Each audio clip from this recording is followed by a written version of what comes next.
Olá, queridos amigos, Paulo Gonçalves aqui. Hoje, uma vez mais, notícias do meu tema de ódio de estimação, que eu adoraria não ter, mesmo é dizer como ter um vizinho de quem temos que falar mal, porque o bom seria ter motivos para falar bem. Ressalva, eu também não tenho vizinhos, tenho apenas um ou dois, e são bons vizinhos. Se eles estiverem a ver isto, fica aqui a ressalva. Sétimo aumento de salário em 3 anos para a senhora Van der Leyen. Sétimo aumento de salário em 3 anos para a senhora Van der Leyen e para todos os comissários europeus e todos os funcionários da União Europeia. Desta vez estamos com 7,3% de aumento. Agora, imediato, e depois haverá mais um aumento no dia 1 de abril de 2025.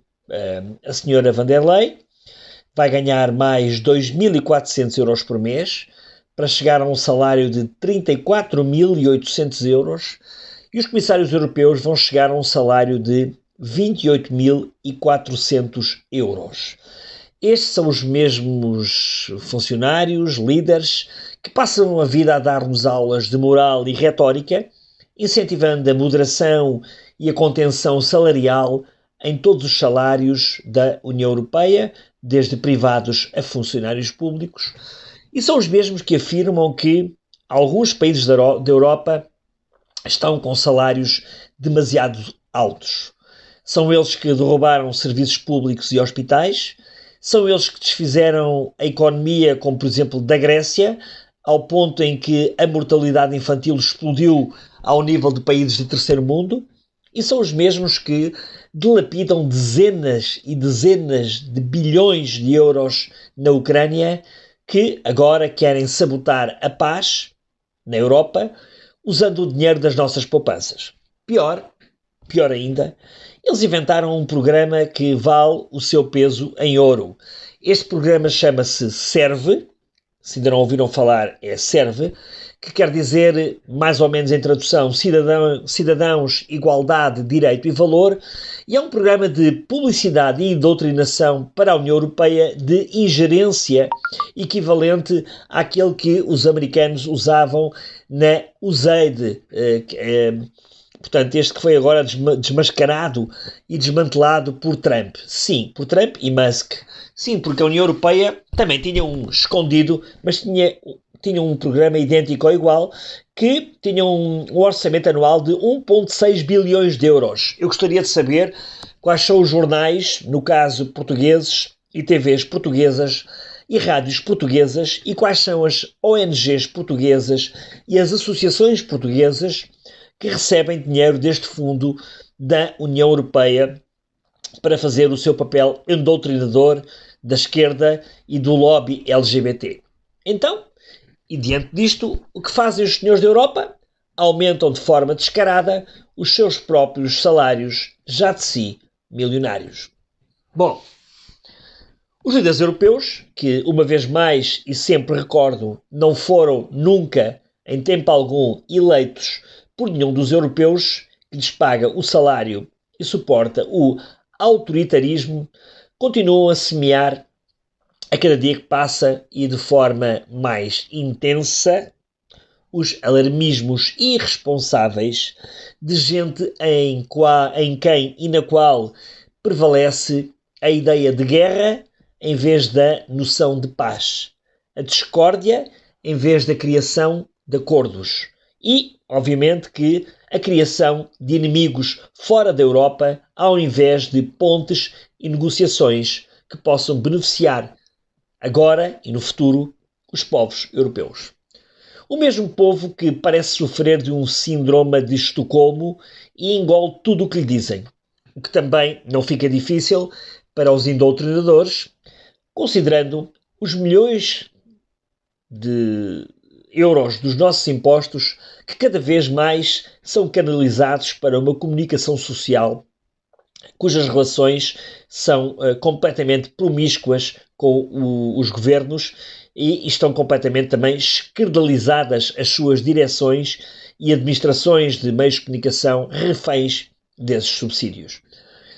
Numa economia completamente esfarrapada na Europa, com indústrias a fecharem e a serem compradas pelos chineses, bem como também alguns dos principais portos marítimos da Europa, que já são de pertença e de administração chinesa e controlados por estes, ontem mesmo, os líderes europeus, pasme-se, tomaram a prioridade de pedir às famílias europeias que armazenem, ouçam bem com atenção, que armazenem alimentos e produtos essenciais em caso de guerra. Este foi o relatório parido ontem de Bruxelas, que propõe que as famílias mantenham uma reserva de bens essenciais para serem autossuficientes durante pelo menos um período de 72 horas em caso de emergência grave. A recomendação, e pasme-se uma vez mais, vai ao detalhe no seu relatório que define e considera que, eu tenho aqui escrito, peço desculpa, que suprimentos essenciais que as famílias devem ter em caso de emergência são estoques de alimentos, bebidas e medicamentos, uma lanterna e um rádio funcional. Alertando que, para uma possível quebra da internet, será provavelmente isto algum recado para uma quebra ocasional do sistema bancário? Numa altura em que já é admitida a possibilidade de atacar parte das nossas finanças e das nossas poupanças para um eventual pé de meia da União Europeia, roubando as nossas contas e poupanças, que vai financiar a loucura belicista para a qual não existe tesouraria na União Europeia?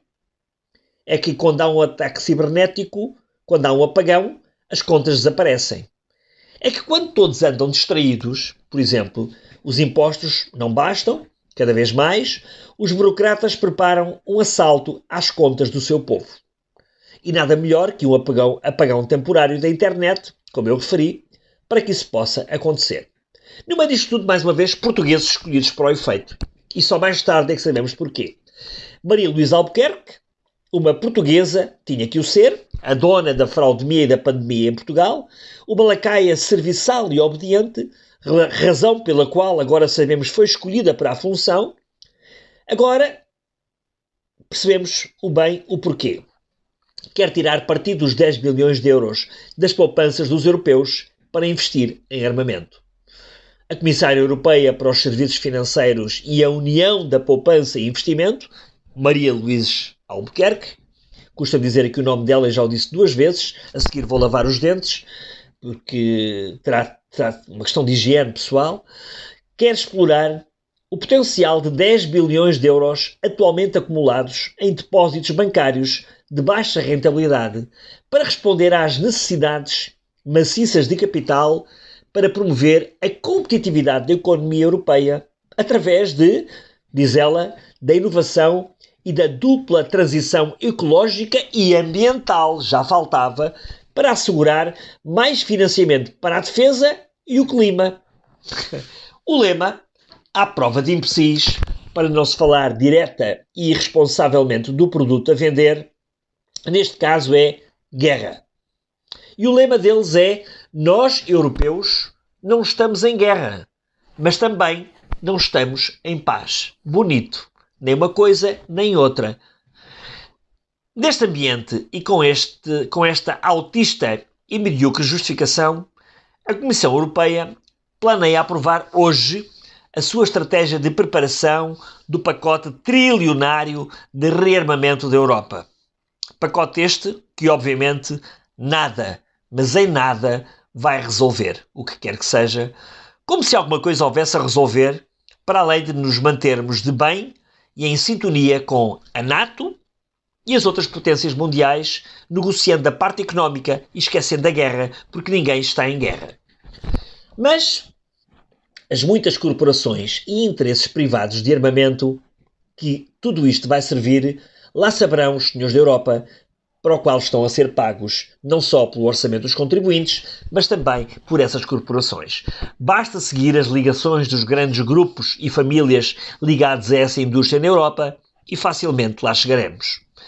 O único e o grande perigo da Europa neste momento é apenas um e único.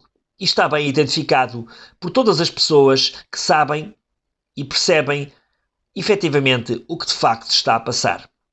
É, pois, urgente, muito urgente, e condição necessária suficiente para o futuro da Europa, varrer do mapa da Europa esta casta tão lunática quanto predadora. Esta diretiva insane, alarmista da Comissão Europeia, liderada pela senhora von der Leyen, evidencia, sem dúvida, essa necessidade primordial.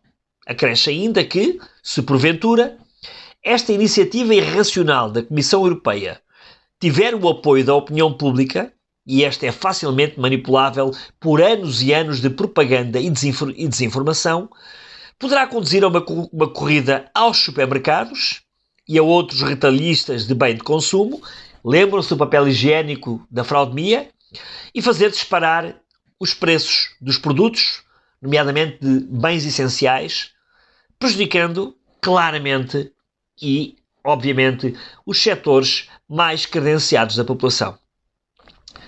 Trata-se, assim, de mais uma ação que revela o profundo desprezo que os cidadãos europeus, de novo, com relevo para os mais carentes, merecem às instituições europeias. O que, obviamente e sem surpreender, deve suscitar um vivo repúdio.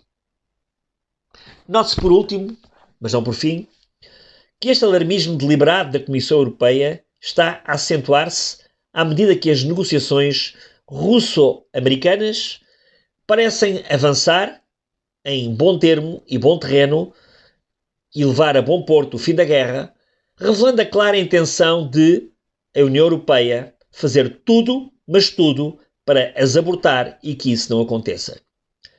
A militarização das economias europeias à custa do bem-estar dos cidadãos europeus e do futuro da Europa urge impedir esta obscenidade e esta calamidade, forçando, se necessário, isso seria o ideal e a única forma de o fazer, através de uma intensa mobilização popular à escala europeia, a pronta, rápida e imediata substituição de toda a classe política europeia, sem exceção.